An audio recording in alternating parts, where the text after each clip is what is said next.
Jinwoo met Adam White on the plane, Adam informed him about his father. Jinwoo struggled to process the revelation.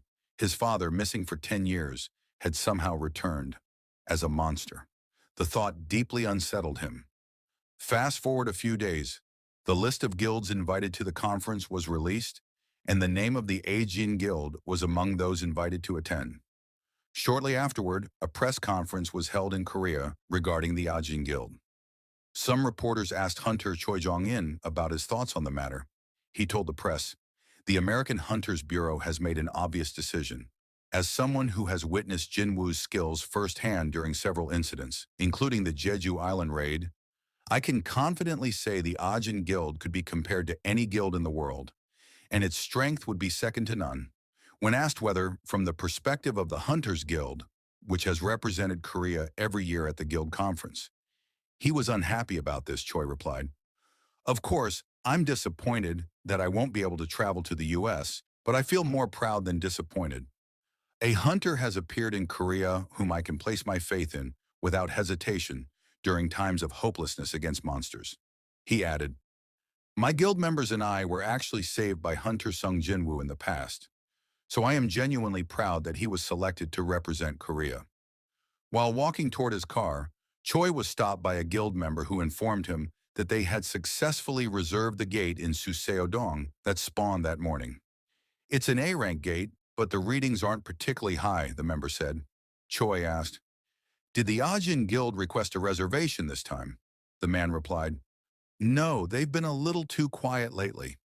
Meanwhile, at the Korean Hunters Association, Woo Jin-chul was reporting to Chairman Go Gun-hee about China requesting information about Jinwoo. The chairman asked, "Are they asking for personal information?" Wu replied, "No, only official and public data, his raid records and relevant news articles."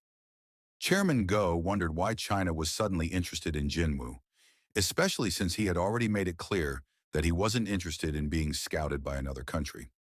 Wu clarified that it wasn't the Chinese government that made the request. It was Liu Zhigang, China's strongest hunter. Chairman Go noted that China doesn't follow the international ranking system. While five-star hunters are considered the highest rank, Liu Zhigang is the only individual known as a seven-star hunter, an exception to their classification system. Wu explained that Liu had previously fought off a giant that crossed the ocean to China and is now interested in Jinwoo, who single-handedly wiped out all the giants during the recent crisis. Chairman Go instructed Wu to deny the request. If a problem arises, just send him some superficial information. Back in the US, Laura notified Thomas Andre that Jinwoo would be arriving the next day. Just then, a man entered the room, Hunter Hwang Dong-soo. Thomas said, "I have something urgent to tell you. I'll get straight to the point. Do not touch Sung Jinwoo when he arrives in the US." Hwang, sweating as Thomas approached, tried to protest, but was stunned by Thomas's overwhelming mana. "I don't remember giving you permission to speak," Thomas said. "Just shut up and listen," Laura thought to herself. There aren't many people who can give such a warning to someone like Hwang. Just as expected from Thomas.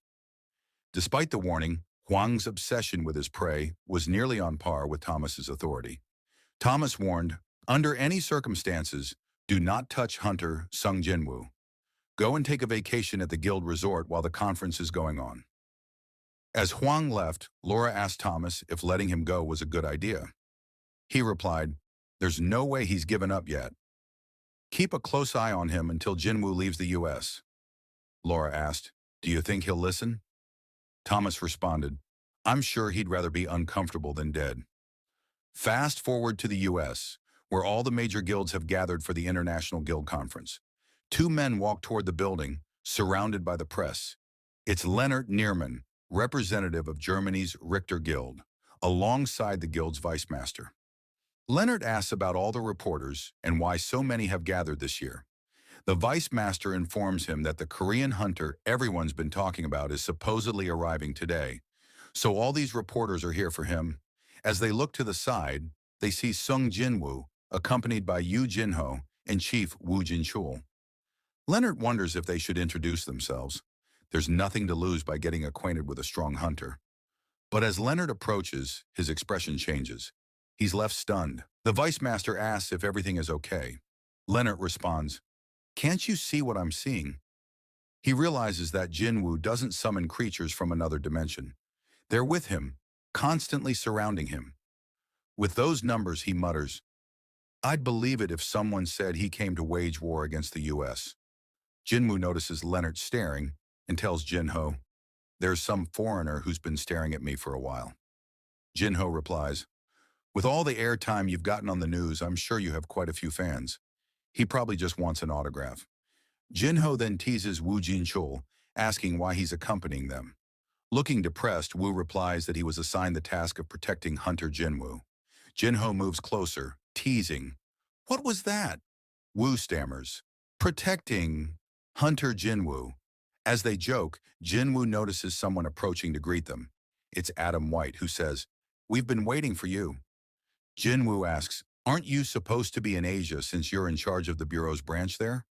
Adam responds, "That's true, but now I'm also in charge of matters regarding you, Hunter Jinwoo." Adam instructs that all the remaining members from Korea will be escorted to their rooms. Only Jinwoo will follow him.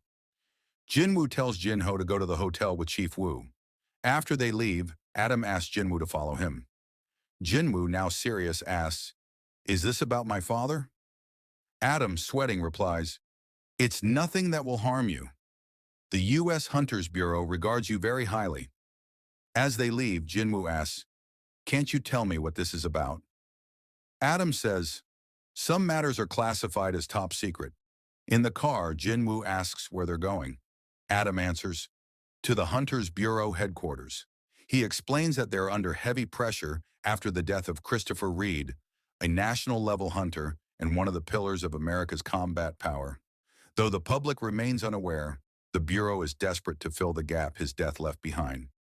Soon, Adam says, "We'll invest all our resources into finding someone who can replace him." Jinwoo asks, "Am I one of the candidates?" Adam nods. He then shows Jinwoo photos of the skeleton of the dragon Kamish and a rune stone found within the beast after its defeat. Adam explains that the value of a rune stone is proportional to the power of the monster it came from.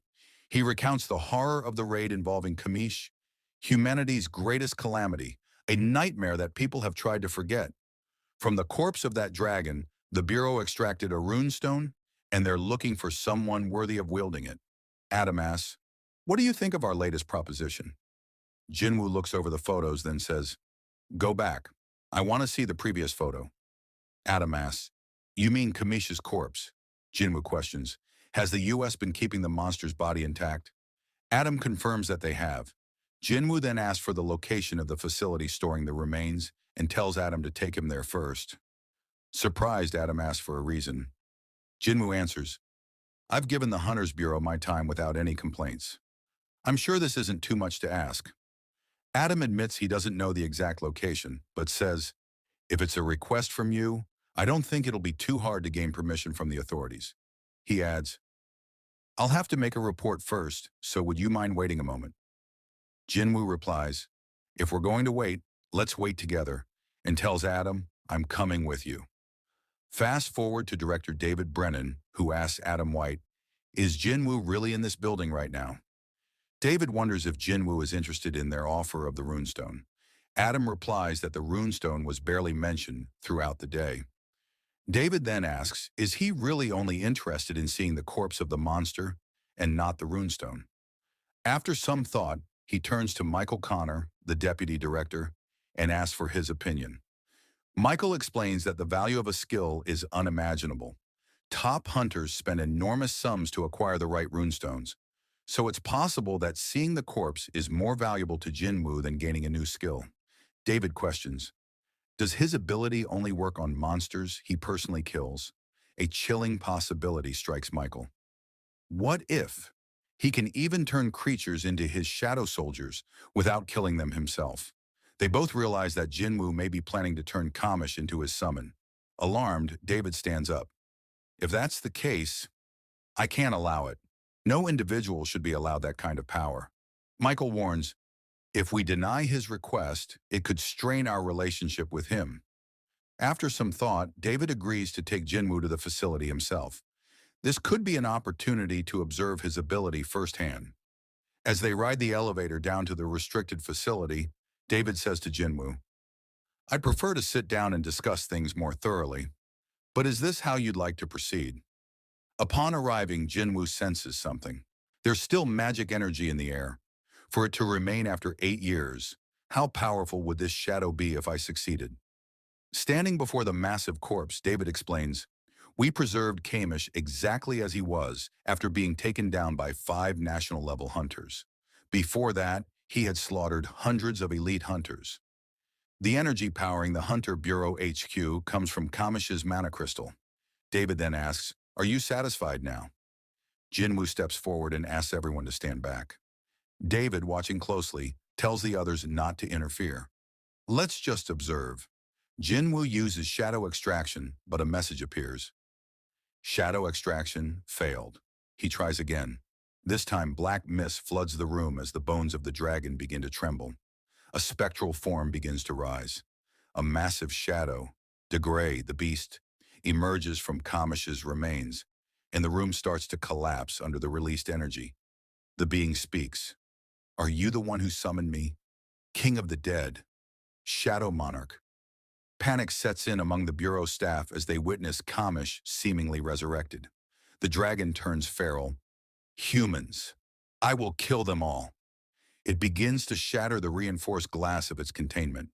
David, watching in shock, notes, that's reinforced glass infused with top-rank mana, and it's breaking like nothing. Kamish escapes the cage and charges up his breath attack.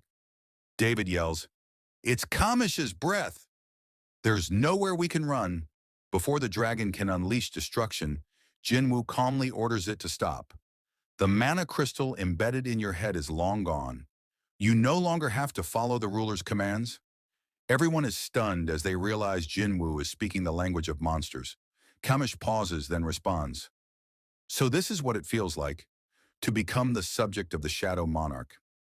He steps forward and bows, declaring, as a humble servant who once served the King of Dragons.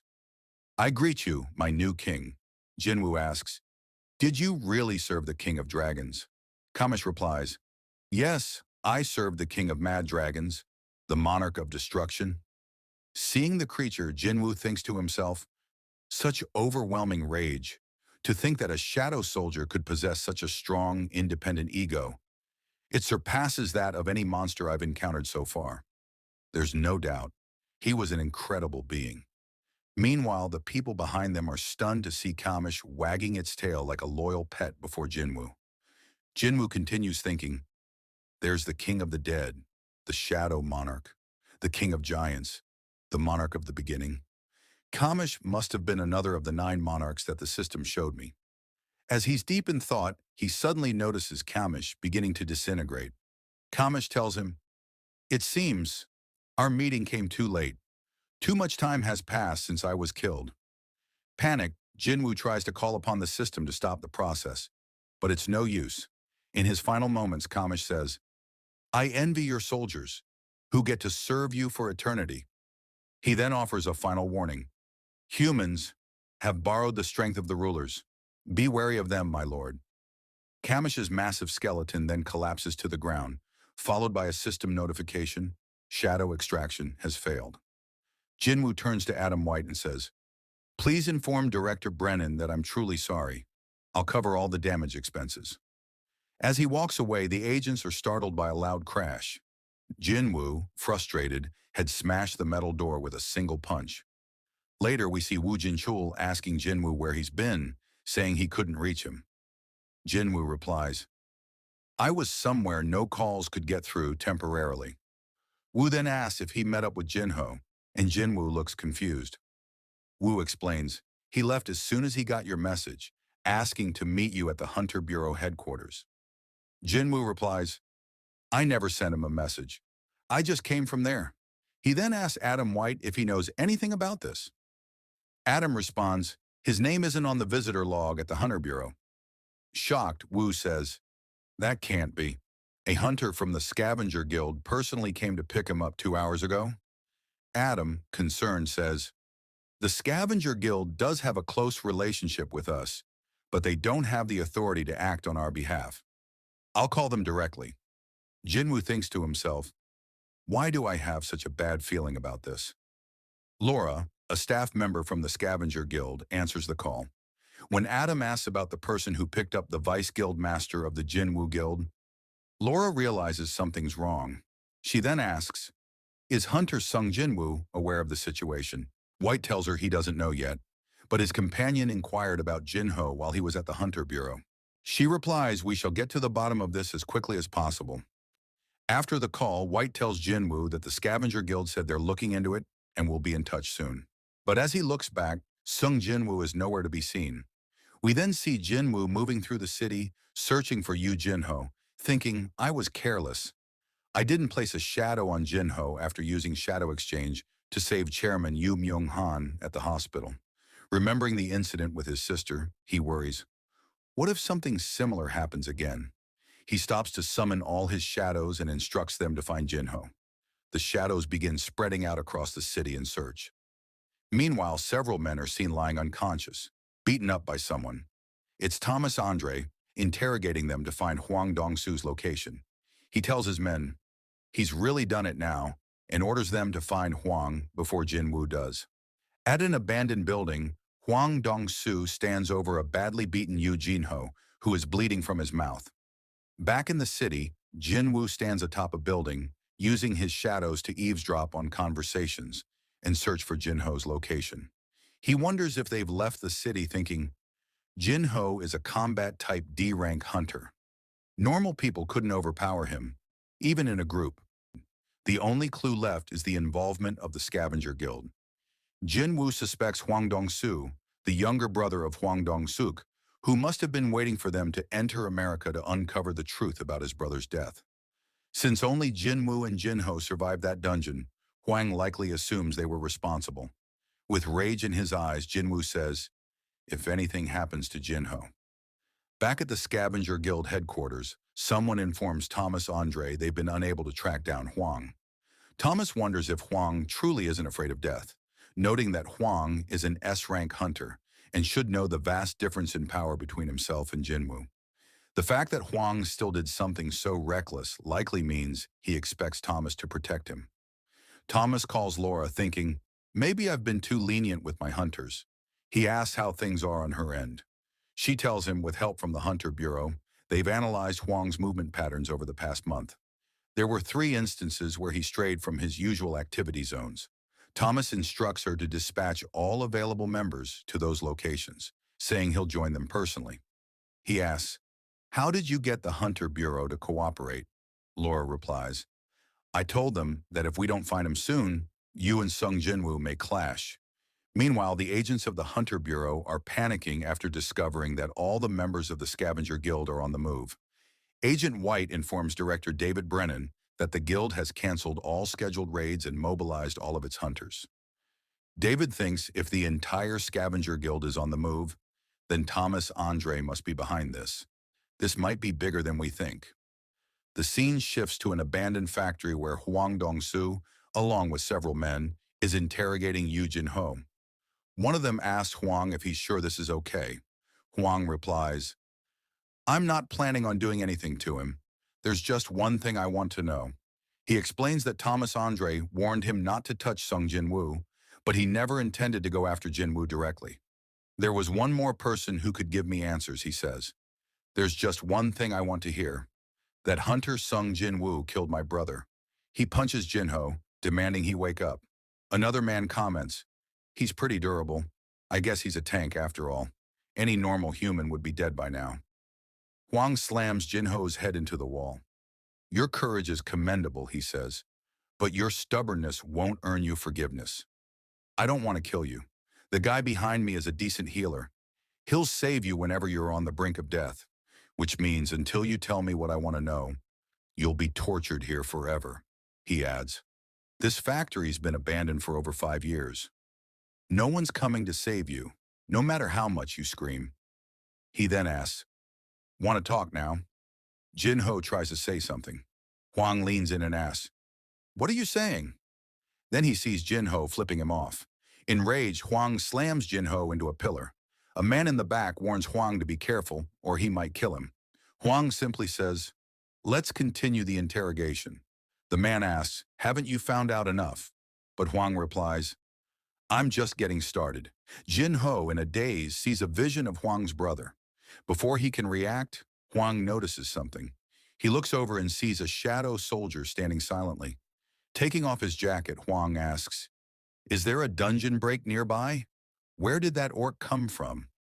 He charges toward the figure, muttering, I don't have time to mess around. Meanwhile, back in Korea, Jinwoo mother and sister are watching television. His mother wonders aloud if Jinwoo is okay. From the back of the room, Baru hears her and thinks, if there's anything my liege couldn't withstand, then no one on earth would be safe. They continue watching as the news shows that Sung Jinwoo has arrived in the U.S. Suddenly, Baru feels a disturbance. He thinks, this feeling, I've felt it once before. The king is enraged. Back in the U.S., we see cars speeding through the streets. It's the scavenger guild. Thomas Andre is inside one of the vehicles. He orders the driver to stop, realizing it's already begun. He kicks open the car door and jumps out, telling his men to follow him as quickly as they can, saying, I'll go on ahead. After he leaves, one of the men sighs. We're going to be flooded with compensation invoices again tomorrow. Back at the abandoned factory, Huang Dong-soo is punched hard in the stomach. Yu Jin-ho, watching, smirks, knowing he's been saved. The punch is so powerful that it sends the S-rank hunter Huang flying. It's Sung Jinwoo who tracked them down and used shadow exchange with a shadow orc to save Jin-ho. After knocking Huang out of the building, he rushes to Jin-ho and tries to give him a potion. But a system notification appears. You cannot use a healing potion if the target's HP is below 10%. Seeing this, Jinwoo turns to the two men standing nearby. He asks if either of them is a healer, and with fury in his eyes commands them to heal Jin-ho. One of them, visibly trembling, replies, I don't understand Korean. By then, Huang has recovered and re-enters the building. He clarifies to the man, he's asking you to heal the guy. Huang then asks Jinwoo, is this the first time we've met in person, Hunter Sung Jinwoo? Ignoring him, Jinwoo glares at the man and says, I'll say it one last time, heal him. The man nervously replies, you should probably convince my boss first. Before he can finish, Jinwoo grabs him by the face and slams him into a steel pillar. Then he turns to the second man and asks if he's a healer. Terrified, the man protests, you didn't say this job involved Hunter Sung Jinwoo. Jinwoo repeats, can you use healing magic? The man says no, and Jinwoo slams him into the floor. Seeing this overwhelming power, Huang approaches and says, as I thought, you're the one who killed my brother. Jin-ho weakly warns Jinwoo to be careful. Jinwoo tells him not to speak in his condition. Huang demands an answer. Did you kill my brother and his teammates? Jinwoo coldly replies, go ask your brother yourself. In rage, Huang throws a punch, but Jinwoo is too fast. He dodges and counters, sending Huang flying outside the building. Before Huang can get up, he finds Jinwoo already sitting beside him. Huang tries to attack again, but is pinned down. Jinwoo then begins repeatedly smashing Huang's head into the ground. In that moment, Thomas Andre arrives, shouting, stop! Thomas tells Huang, I warned you again and again not to touch him, and then turns to Jinwoo. Is he still alive? Jinwoo replies coldly, I'm not done with him yet. Thomas says, if you understand this much, communication will be easier. Let him go, and I'll let what happened here slide. Jinwoo turns to him and asks, what if I refuse? Thomas, clearly angered, says, then it won't be a request anymore. Jinwoo responds by hurling Huang into the air. As he's flying, Huang thinks, Thomas, now you have no choice. You must step in. Kill him for me. Jinwoo stands before Thomas. Thomas says, maybe you don't know who I am. Jinwoo replies, it doesn't matter who you are. Thomas thinks to himself, he knows who I am, and yet he's doing this. We then see Thomas's backstory. He grew up in a poor immigrant family and faced many hardships. The one thing that set him apart was his extraordinary talent for violence. It earned him the title of the strongest. Through endless battles, he gained power, influence, wealth, and crushed those who opposed him. He believed violence was true justice. He became someone who ruled over others like a king. Back in the present, members of the Scavenger Guild arrive at the scene. As they move in, a huge explosion erupts. Something barrels past them, destroying everything in its path. As the dust settles, they realize it's Thomas, thrown back by Jinwoo. Shocked, they ask if he's okay. Thomas, furious, signals them to stand back and begins walking toward Jinwoo. His men start panicking and follow. Meanwhile, Jinwoo instructs one of his shadow soldiers to take Jinho to the nearest hospital and use whatever it takes to ensure he's treated.